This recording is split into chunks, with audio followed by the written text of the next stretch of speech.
वफाकी काबीना ने वजारत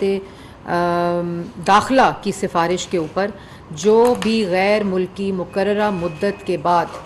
ओवर स्टे करते हैं मुल्क के अंदर, उनके लिए एमनेस्टी की मंजूरी दी है। और इसमें बहुत से ऐसे लोग होते हैं जो पकड़े भी जाते हैं, आइडेंटिफाई भी हो जाते हैं, लेकिन उनके ऊपर जुर्माना इतना ज़्यादा होता है कि फिर उनको फोर्स्ड रखना पड़ता है क्योंकि उनके पास पैसे नहीं होते। तो उसकी शफाफियत के लिए, उसको अच्छी तरह क्लेंस करने के लिए सिस्टम को, ये गैर मुल्की बाशिंदों जो फ़ॉरेन सिटीज़न्स होते हैं, पाकिस्तान में आते हैं काम के लिए, मुलाजमत के लिए, उनको एमनेस्टी देने की मंजूरी दी है। और ये एमनेस्टी